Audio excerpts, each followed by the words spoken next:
Yeah, we're gonna go over how to get rid of these ugly eye bags under everyone's eyes. The doctor's gonna let us know how to do it, and we're just gonna analyze what he's saying. How to get rid of under eye bags. I bet at some point you've looked in the mirror and saw your eyelids looking puffy, and you're like, why do I have these bags under my eyes? And ultimately, how do I get rid of them? And a lot of it's genetic, all right? So Pakistanis and Indians, they usually have just darker eye bags underneath their eyes, which is tough. But another reason is when it loses volume, and I'm not really sure about the biochem behind it, but I'm sure he'll explain it to us, or maybe he won't, so I'll have to explain it to you guys after. But you lose some volume under your eyes, so they start to sink in, or they start to puff up, and then obviously lack of sleep, lack of hydration. There are some creams that I've ordered some, but I feel like they don't really work. I see that he's about to show us, so let's just figure out what he's gonna say. And you're like, why do I have these bags under my eyes? And ultimately, how do I get rid of them? And I've seen a lot of BS stuff on YouTube as well as on the internet, just kind of talking about ways to remove eye bags. So I wanted to shed some light on the subject. He low-key has eye bags though, so I don't even know why he's talking, but it's fine. It looks like maybe he put makeup on it. I don't know. Number one is to avoid high salt diets. When you eat a lot of salty food, that's going to cause water to accumulate in your tissues, leading to swollen, puffy eyes with that under eye bag appearance. It's not the true number one cause for having under eye bags, but it certainly causes this issue for a lot of people. Did he say salt or sodium? Swollen food. Tip number one is to avoid high salt diet. So they basically say that about anything. Obviously salt inflames your body, and I have an ankle sprain right now, and they told me to stay away from salt just so I don't inflame it more. But obviously if you eat salt, all the looks maxers out there, they say if you want like that chiseled skinny face, then I'm getting a call, then you got to get rid of the salt in your diet. And I know a little bit of salt is good for you, but I think the American diet in general is probably just too salty, like the chips and maybe like beef or the chicken that you cook. I use pink Himalayan salt, and I think that's a little bit better. And you can use a little bit and really get away with the full taste of salt, but I don't know. The true number one cause will exacerbate your symptoms. And this is even the same reason why people get puffy eyelids after crying, because the salt content of your tears ends up drawing water into the tissue, causing swollen, puffy eyelids. I think it's the salt ducts. Maybe I'm wrong. Is that even a thing? I want to chat GBT this while we're on the online. Leading to those under eye bags. In this case, for anybody with a swollen, puffy eyelid, use cold compresses. Cold compresses will help shrink the blood vessels around the eye, causing the eyelids to look less puffy. Now, of course, people have always seen these videos of people with cucumbers on their eyes. I don't think there's anything magical about the cucumber itself. Maybe antioxidants. I think the cucumber is just for the vibes. But I don't have any real studies to base that off of, and it's really... We'll have to look it up. We'll have to fact check that after this. Maybe I'll do a separate video. Probably just the coolness of having a cold cucumber on the eye that's really doing the help. At home, of course, you can do a cold compress with an ice pack, for example, a cold compress mask, or you can... I should do myths on TikTok, the 5 biggest myths of getting rid of eye bags and if they're real or false. Do something like a bag of peas, or even do the frozen spoon. I think the frozen spoon does actually work, though, because... Trick. It's really not that technical. You just want to get something cold into those eyelids to shrink them down. And then hopefully you won't have such a large appearance of those under eye bags. Now, another big issue for under eye bags is eye allergies. Allergies are going to cause histamine. All right, sick.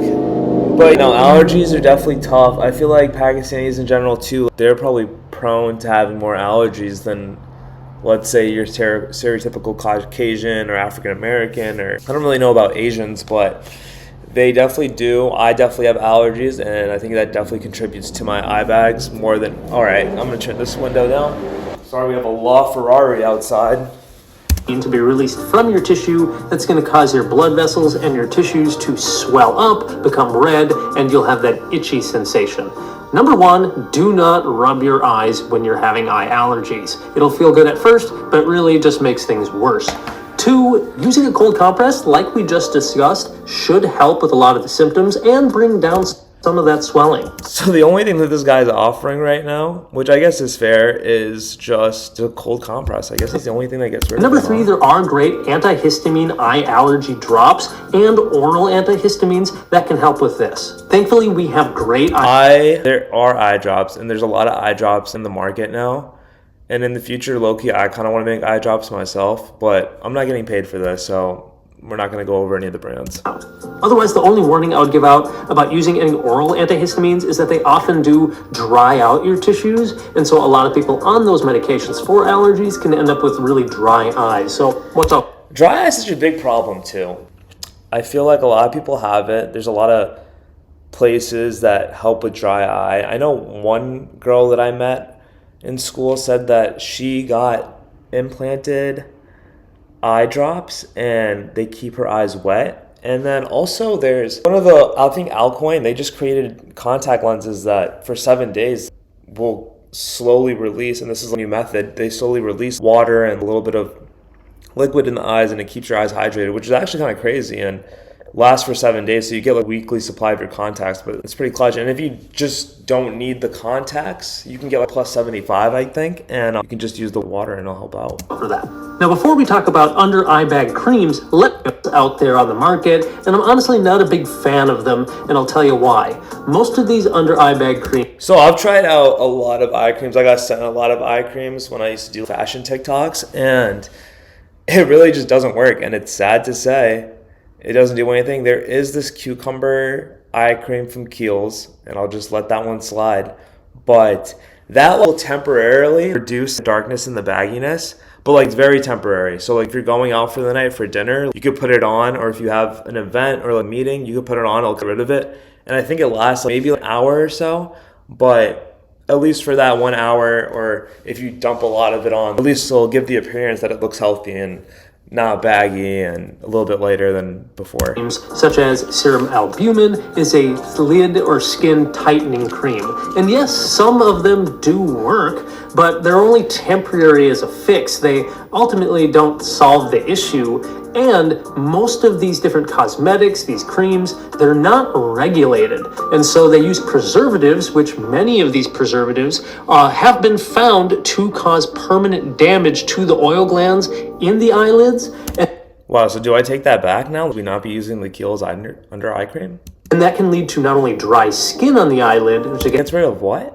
Oil glands in the eyelid have been found to cause permanent damage to the oil glands in the eyelids, and that can lead to not only dry skin on the eyelid. Wow, so that's crazy. So the oil glands, that's an issue. So you should probably supplement the eye cream with an oil gland. Which again, the skin is very thin and delicate, and then you can end up with real severe dry eye disease. That's exactly why most eye doctors do not recommend using retinol face creams on the eyelid, because there have been studies showing that those creams can cause permanent damage. Which is crazy. I guess there's like different anatomy to the eye and the eyelids, but they say retinol is really good for your skin. They say it's really good for your neck and like to keep that youthful look and reduce wrinkles. But I guess for the eye, let's see right here, it says retinoid treatment has been recorded. One group of such side effects relates to eyes and vision, dry eye syndrome, and blepharoconjunctivitis. Blepharoconjunctivitis are the most common side effects.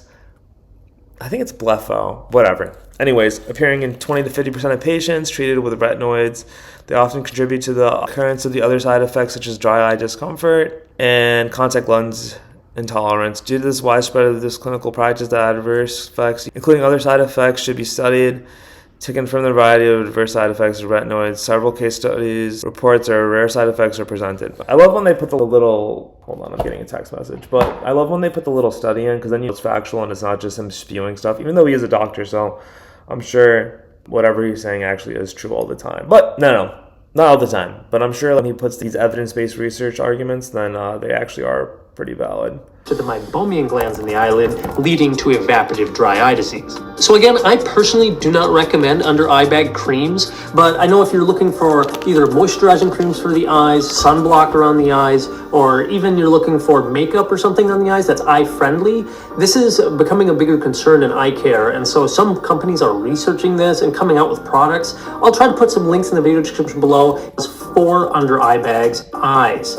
Wait, so that'd be fun. I'm looking into doing some research, and I don't really know where to dip my toes in, but something with makeup and under eye bags, that'd be really cool if No one else takes that before me. The skin of your eyelid is the thinnest skin on your body. And underneath this skin is a piece of tissue which, when we're young, is fairly rigid and holds the fat behind it in place. But then as you get older, due to damage of the skin and this tissue, whether it be from sunlight or UV light exposure, due to age and genetics, the tissue becomes very elastic. So that's what I was saying. Which means the fat behind it starts to push and it protrudes outward, leading to under. So when I was talking about it in the beginning, I guess I was talking about hollow eyes, which while I was explaining it, I just didn't want to stop myself because I thought I was on a roll. But this actually makes more sense that the fat or the elasticity in your under eyelids, really your skin all over, obviously droops and then the fat starts to come in. So I wonder, again, we're going to have to chat GBT this. I wonder if there are so many questions, and we really should be doing it now while we're watching the video, but this video would take forever. Maybe for the next one I'll do it, but I'll have like chat GBT set up on the side. I wonder if there are treatments for the hollowness. You can inject stuff, but I wonder if you could reduce the fat, but I don't know if that'd be worse for your eye health. And eye bags, which makes it really tough to hear for a lot of people that this is largely due to age and there's not really a miracle cure for it.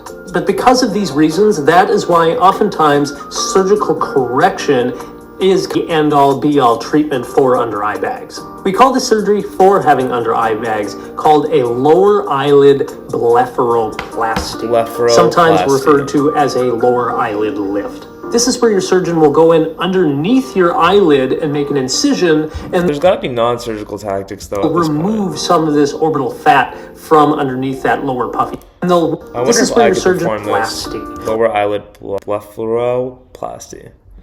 Puffy orbital fat from underneath that lower puffy eyelid. And so this is really how you get rid of under eye bags. Where your surgeon will go in underneath your eyelid and make an incision, and they'll remove some of this puffy orbital fat. Preponeuretic orbital fat, orbital septum, orbicularis. From underneath that lower puffy eyelid. And they make the incision under the eyelid. That way, when it heals, you don't have this obvious scar on your face. Now, of course, surgery may not be for everyone, but if you are thinking, hey, I have this, I just want to go to local, we're familiar, and medical centers do have an prevention and preventing your under eye bags from getting worse. I think 1 ounce of prevention is worth a pound of treatment, right? So wearing UV light protecting sun.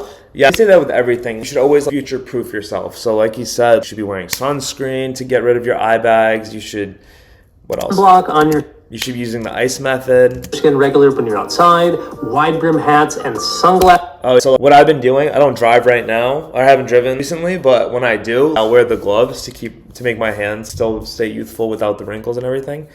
And I was thinking about getting that full face shield to cover up my face because I really don't want wrinkles, but that would really help with the eyes too.